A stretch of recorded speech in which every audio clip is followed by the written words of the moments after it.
भगवती उमा के कालिका अवतार की कथा।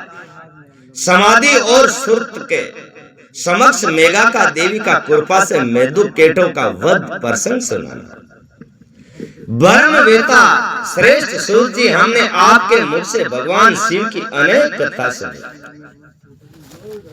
युक्त रमणीय कथा सुनी है जो उनके नाना अवतारों और संबंध रखती है तथा मनुष्य को भोग और मोक्ष प्रदान करने वाली है। अब हम आपसे जगत जननी भगवती उमा के मनोहर चरित्र सुनना चाहते हैं। पर ब्रह्म परमात्मा महेश्वरी जो आया सनातनी शक्ति है, वे उमा नाम से विख्यात है। हर पहली डोगरी में कहीं ना हो उमा पार्वती चाहिए, वे ही त्रिलोक को उत्पन्न करने वाली पराशक्ति है। मां मते दक्ष कन्या सती और हिमवान की पुत्री पार्वती, ये उमा के दो अवतार हमने सुने। एक फर्स्ट जन्म के डली दो दक्ष के जिज्ञा का नाम हो उमा, और हिमाचल के घर जन्म लीधो जिज्ञा का नाम हो पार्वती। सोचिए अब उनके दूसरे अवतारों का वर्णन कीजिए। लक्ष्मी जननी जगदम्बा उमा के गुणों का सुनने से कौन बुद्धिमान पुरुष विरत हो सकता है। ज्ञानी पुरुष भी कभी उनकी कथा श्रवण के शुभ अवसर को नहीं छोड़ते।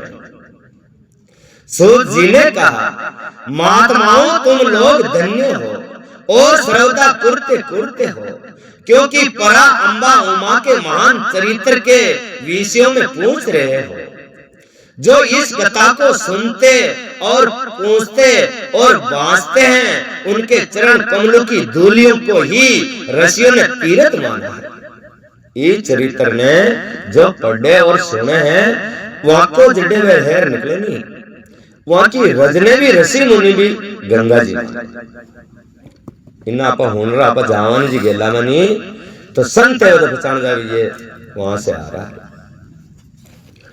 जिनका चित्त परम समित सत रूपा उमा देवी के चिंतन में लीन है, वे पुरुष धन्य है, कुर्ते है। उनकी माता और कुल भी धन्य है। जो समस्त कारणों की भी कारण रूपा देवेश्वरी उमा की स्तुति नहीं करते, वे माया के गुणों से मोहित तथा भाग्यहीन है। जो जगदम्बा का सिमरन नहीं करे और जगदम्बा की जो सेवा पूजा नहीं करे, वहां जन्म लेबो भी वहां को बेकार है। इसमें संशय नहीं है। जो करुणा रस की सिंधु सौ रूपा महादेवी का भजन नहीं करते, वे संसार रूपी घोर अंधकूप में पड़ते हैं। जो देवी उमा को छोड़कर दूसरे देवी देवताओं की शरण लेता है, वे मानो गंगा जी को छोड़कर प्यास बुझाने के लिए मरुस्थल के जल साय में पास जाता है। दोपहरिया नजर नहीं आवे, ओ पानी आप देखा पानी चाहिए, पर वहां के जावा तो पानी नहीं रहे। जैसन उमा देवी का भजन भावना वहां की भक्ति ने छोड़ और किसी भी देवता ने आप धावा, तो ऐसे समझो को गंगा जी को छोड़कर आप वहां मरुस्थल में जाओ। वे दोपहरिया दो डज अपन दिखे कोई निंदी वेरी पण है कहीं ऐसा होता। उमा देवी का भजन बिल्कुल करना चाहिए। जिनके स्मरण मात्र से धर्म आदि चारों पुरुषार्थों की अनायास प्राप्ति हो जाती है, उन देवी उमा की आराधना कौन श्रेष्ठ पुरुष छोड़ता है। पूर्वे काल में महामना सुरत ने महर्षि मेघा से यही बात पूछी। उस समय मेघा जो उत्तर दिया वे मैं ही बता रहा हूं, तुम लोग सुनो। पहले से और रोचिस मंत्र में वीरत नाम से प्रसिद्ध एक राजा हो गया। किसी मंत्र में सवा रोचिस मंत्र में एक वीरत नाम का राजा वहां तेम में पैदा हुई। एक राजा हो गए। उनके पुत्र सुरत हुए, जो महान बल और पराक्रमी से संपन्न थे। वे दान गुण सत्यवादी सौधर्म कुशल विधान देवी भक्त दया के सागर तथा प्रजा के जनों का भली भांति पालन करने वाले थे।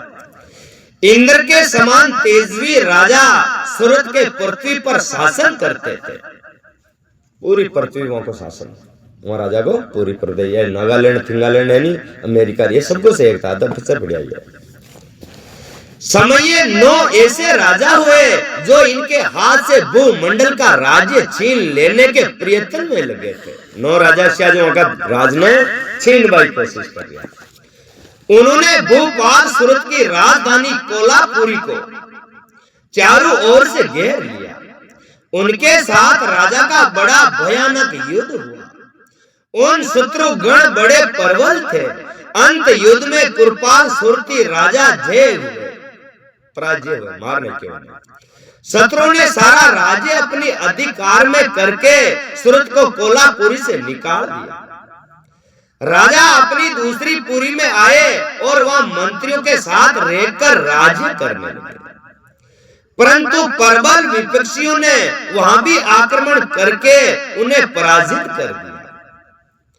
देव योग से राजा मंत्री आदि गण भी उनके शत्रु बन गए और खजाना में जो धन संचित था वे सब उन विरोधी मंत्री आदि ने अपने हाथों में कर लिया।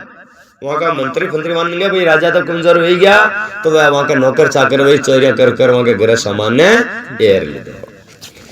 तब राजा सूरत शिकार के बहाने अकेले ही घोड़े पर सवार हो नगर से बाहर निकले और गहन वन में चले गए।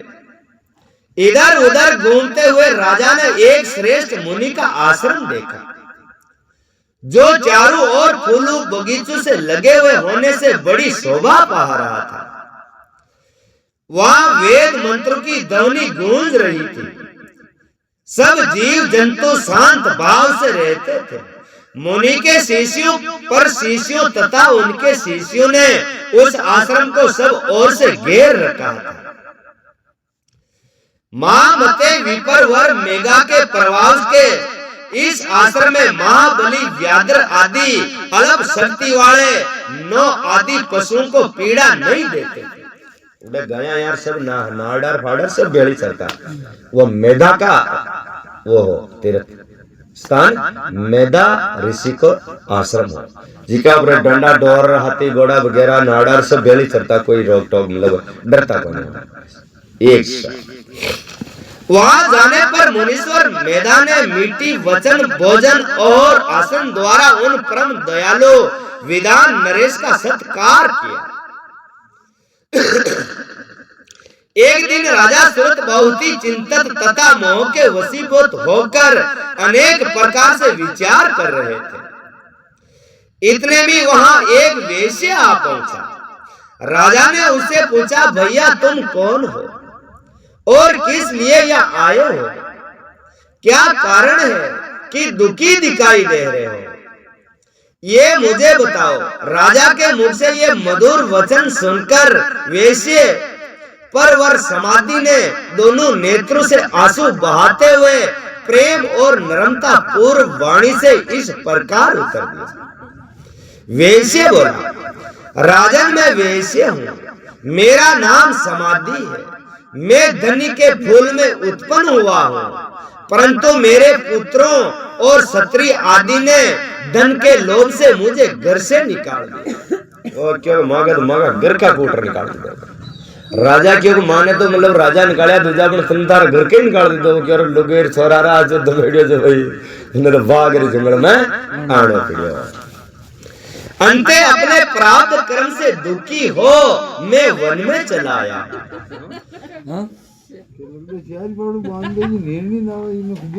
करुणा सागर प्रभु यहाँ आकर मैं पुत्रों और पुत्र पत्नी भाई भतीजे तथा अन्य संदेह का कुशल समाचार नहीं जानता।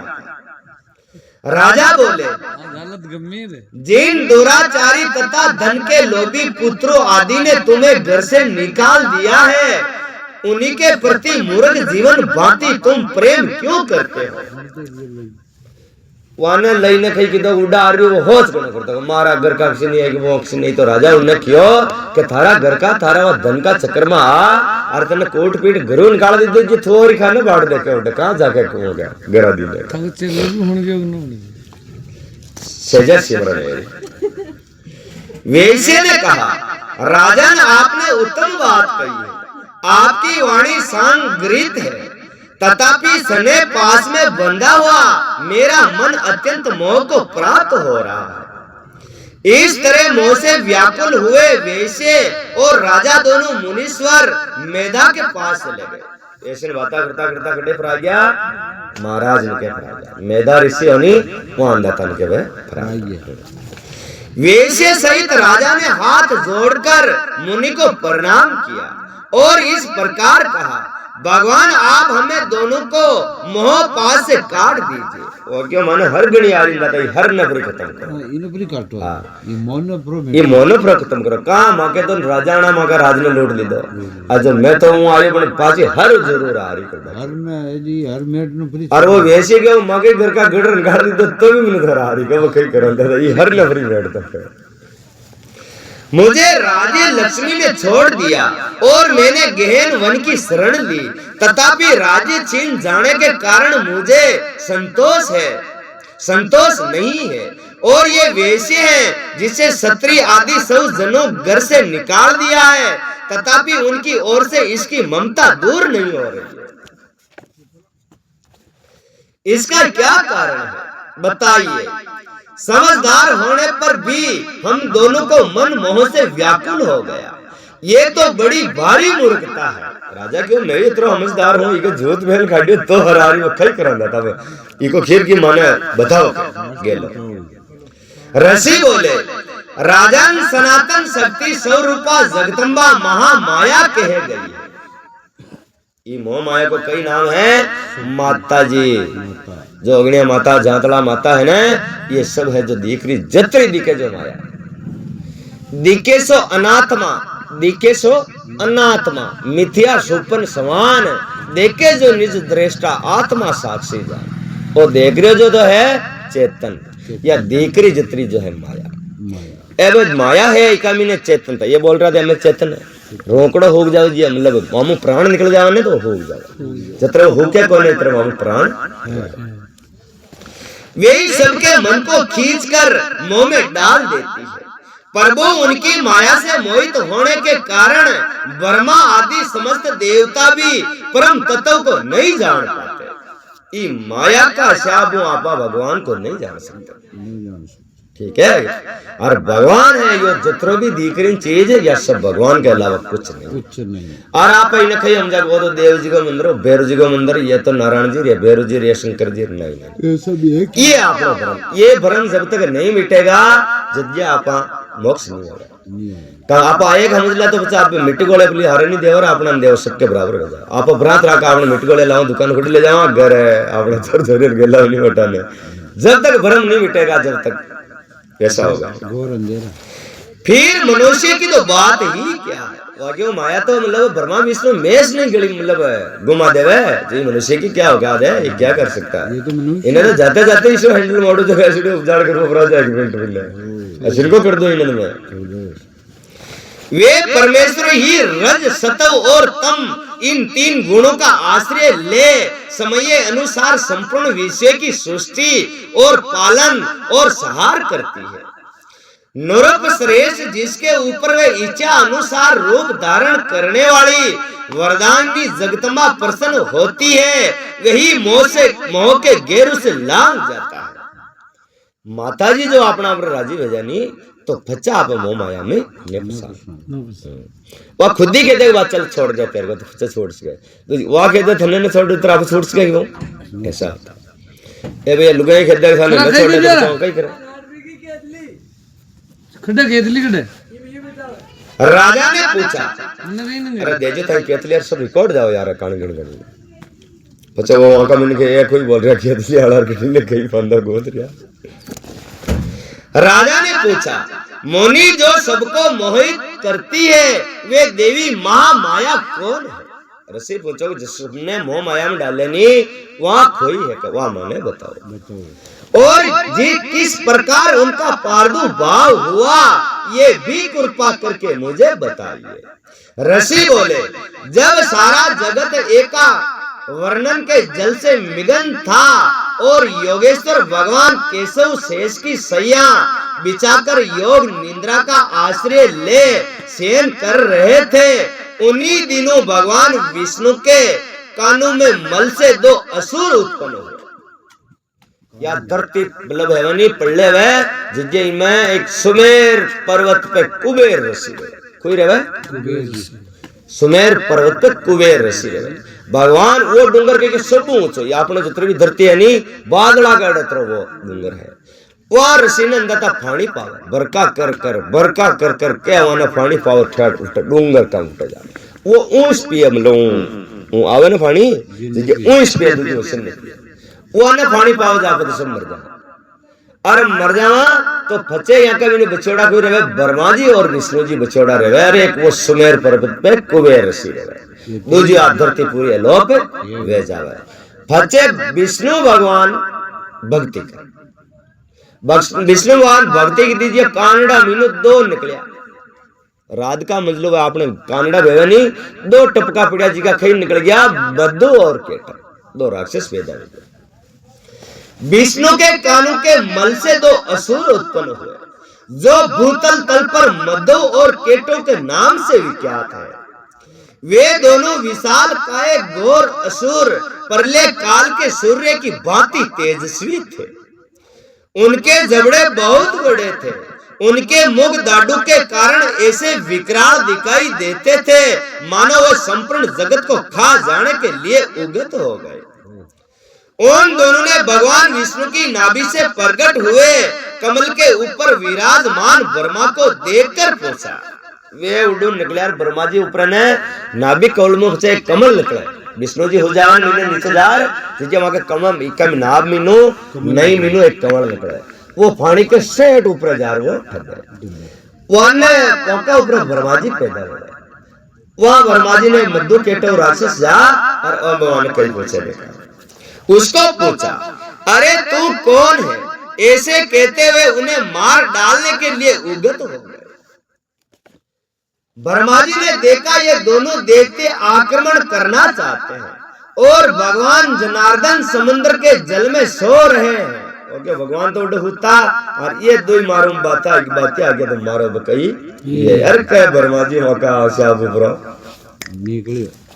जब उन्होंने परमेश्वर की सतवन किया और उनसे प्रार्थना की अंबिके तुम इन दिनों दुर्जय असुरों को मोहित करो और ये जन्मा भगवान नारायण को जगाओ। लक्ष्मी जी ने लपाड़े डोगरे यानी तोते मोहित करो और वो अन्नता ने अपराध जगाओ दूजे मने मार ना किया तने नारायण ने अपराध जगाओ। ऋषि कहते इस प्रकार मद्दू और केटों के नाश के लिए ब्रह्मा जी के प्रार्थना करने पर संपूर्ण विदाओं की अति देवी जगत जननी महाविदा फागुन सुगल दार दर्शको चेतर त्रिलोक के मोहनी शक्ति के रूप में प्रकट हो गए। फागुन की दरदर्शी शुक्ल पक्ष की 11 के द्वादशी 2 12 के द्वादशी 2 है नहीं 12 के फागुन की शुक्ल पक्ष की 12 के दिन डोगरी रेडी चेत लेना वो आके गया हो चेत में चेत वो फागुन बल आ गई फागुन आ गई चेत आ चेतन में बच्चे चेत में वही तो उठी तो चेतन है। शक्ति के रूप में प्रकट हो माँ काली के नाम से विख्यात हुई। तदंतर आकाशवाणी हुई कमलासन डरो मत आज युद्ध में मधु केटों को मारकर तुम्हारे कंठ का नाश कर डालूंगी। यो कहकर वे माँ माया श्री हरि के नेत्र और मुख आदि से निकलकर व्याप्त ए जन्मा ब्रह्मा के दृष्टि पथ में आ खड़ी हो गई। बस में आगे हो गई अब मत डरा कर हल्टा ले फिर तो माँ देवी हंसी केश गनार्दन जाग उठे। उन्होंने अपने सामने दो देवते मधु और केटों को देखा। भगवान भी उठ गया उन्होंने देखा रहे तो दो राक्षस आ गया भगवान को कई करा।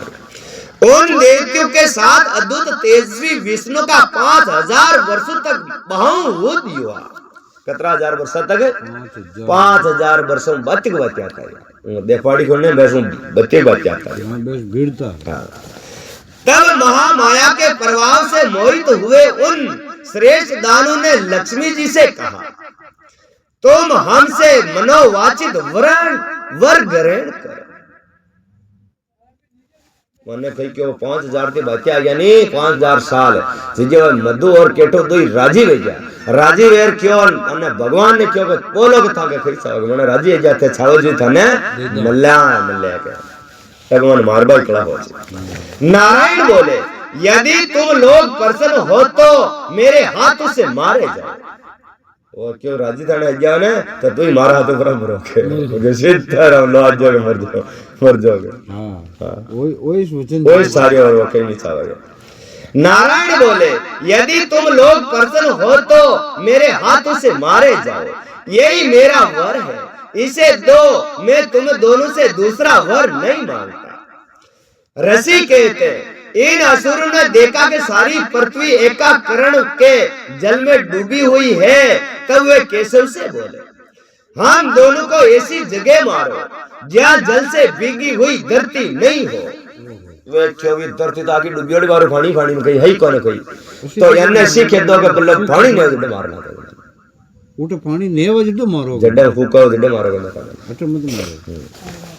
बहुत अच्छा ये कहकर भगवान विष्णु ने अपना परम तेजस्वी चक्कर उठाया और अपनी जान पर उनके मस्तक रखकर काट डाला। राजा ने ये कालिका की उत्पत्ति का प्रसंग कहा गया है।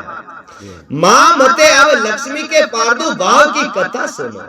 देवी उमा और निर्विकार और निराकार होकर भी देवताओं का दुख दूर करने के लिए युग युग में साकार रूप धारण करके प्रकट होती है। उनका शरीर ग्रहण उनकी इच्छा वैभव कहा गया है। वे लीला से इसलिए प्रकट होती है कि भक्त जन उनके गुणों का गान करते रहते हैं। संपूर्ण देवताओं के तेज से देवी मां लक्ष्मी का अवतार और उनका द्वारा महिषासुर का वध। कीमत गई आगे पार्वती को पैदा हुई जी को पार्वती से जन्मी ही जी को अपन बताई देखो भाई माँ काली